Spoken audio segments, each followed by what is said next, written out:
Halo semuanya, nah saya akan membahas tentang langkah-langkah atau teknik-teknik membaca kritis. Mari. Oke, dalam membaca kritis, di sini saya mengambil judul buku bacaan Bawang Merah dan Bawang Putih. Di sini ada langkah atau teknik membaca kritis. Yang pertama, kemampuan mengingat dan mengenali bacaan.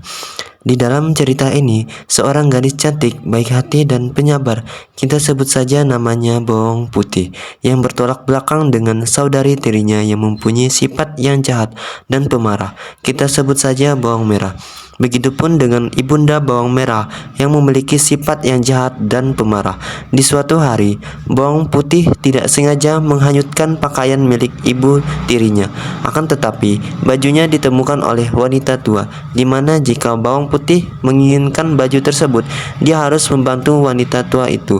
Bawang Putih pun menuruti permintaannya untuk membantu wanita tua itu. Setelah membantu wanita tua itu, baju putih didapatkan serta diberikan imbalan juga kepada Bawang Putih, yaitu labu. Setelah datang ke rumahnya, Bawang Putih, ibu tirinya, dan Bawang Merah terkejut setelah melihat isi labu itu emas. Ibu tiri bertanya bagaimana bisa mendapatkannya. Tergiur dengan emas itu, ibunda Bawang Merah pun menyuruh Bawang Merah untuk melakukan hal yang sama dengan apa yang dilakukan Bawang Putih. Setelah mendapatkan labu yang lebih besar dari wanita tua itu, dan Bawang Merah pun pulang ke rumah dan membelahnya bersama ibundanya. Terkejutnya, setelah dibelah bukan emas melainkan beberapa ular berbisa yang didapatnya. Yang kedua, kemampuan menginterpretasi makna tersirat.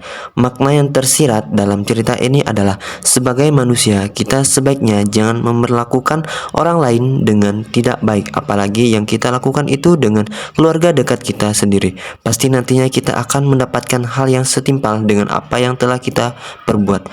Seperti cerita Bawang Merah dan Bawang Putih, di mana Bawang Merah dan ibundanya memperlakukan jahat Bawang Putih, dan apa yang mereka dapatkan ialah labu yang wanita berikan kepada Bawang Merah itu ialah berisikan ular-ular yang berbisa. Selanjutnya yang ketiga, kemampuan mengaplikasikan konsep-konsep dalam bacaan. Menjadi seseorang yang baik hati, penyabar dan tidak menyakiti hati orang lain, itu harus dan wajib. Karena kita sama-sama makhluk ciptaan Tuhan yang sama di matanya. Seperti gadis cantik yang ada di dalam cerita ini ialah Bawang Putih, yang baik hati, penyabar dan cantik. Jangan seperti karakter ibu tiri Bawang Putih dan saudari tirinya yang memiliki sifat yang jahat, pemarah, hanya ingin berkuasa atas segala-galanya. Selanjutnya yang keempat, kemampuan menganalisis isi bacaan. Unsur intrinsik. Yang pertama, tema Bawang Putih yang disiksa oleh ibu dan saudari tirinya. Yang kedua, tokoh Bawang Putih, Bawang Merah, ibunda Bawang Merah atau ibu tiri Bawang Putih, dan ayahanda Bawang Putih.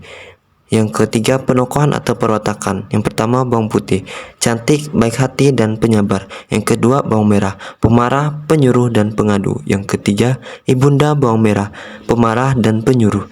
Yang keempat, ayahanda Bawang Putih, baik. Alur maju, latar atau setting, latar tempat, rumah, dan sungai. Yang kedua, latar waktu, hari yang lalu, pagi hari, keesokan hari. Latar suasana, sedih dan marah. Amanat, dalam suatu kekeluargaan, meskipun itu bukan darah daging kita, sebaiknya kita harus memperlakukan adil terhadap keluarga kita karena sudah menjadi satu keluarga. Yang kelima, kemampuan menilai isi bacaan. Kisah cerita ini sangat menyentuh hati siapapun yang membacanya dan bagus bagi anak-anak dan kalangan anak remaja karena cerita ini memiliki amanat yang terkandung di dalam ceritanya. Karena sebagai manusia, kita harus kuat dan semangat menjalani hidup meskipun ada goncangan yang menerpa di dalam hidup kita. Tetapi kita tetap kuat karena hidup tidak akan pernah sedih selamanya. Pasti akan ada kebahagiaan yang akan menggantikan kesedihan itu. Biarlah kesedihan datang lebih dahulu agar kesedihan itu bisa tergantikan dengan kebahagiaan yang luar biasa. Yang keenam atau yang terakhir, kemampuan membuat bacaan atau mencipta bacaan. Di sini, pada suatu hari, hiduplah seorang anak gadis yang cantik bersama ayahnya di desa yang sari. Anak gadis tersebut bernama Bawang Putih. tidak hanya memiliki wajah yang cantik, dia pun berhati baik dan juga memiliki sikap yang penyabar. Suatu ketika, ayah bawang putih pun menikah dengan janda anak satu.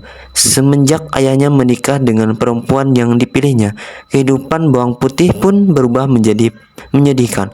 Bawang putih selalu tersiksa dan selalu mendapatkan perlakuan yang tidak mengenakan dari keluarga barunya. Siapa lagi kalau bukan ibu tirinya dan saudari tirinya yang bernama bawang merah. Bawang putih pun mendapatkan perlakuan tidak mengenakan setiap harinya. Di suatu hari, bawang putih mencuci pakaian milik ibu tirinya dan tidak sengaja menghanyutkannya ke sungai. Untung saja ada wanita tua yang menolong mengambil bajunya yang hanyut. Tetapi wanita tua itu meminta syarat jika bajunya ingin dikembalikan. Dia harus menolong wanita tua itu.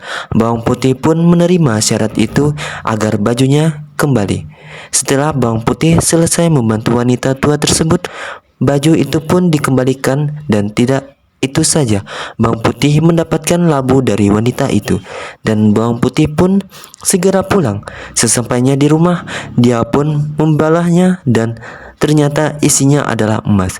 Dia pun terkejut dan ibu tiri bawang merah pun ikut terkejut melihatnya. Ibu tirinya pun bertanya bagaimana kamu bisa mendapatkannya.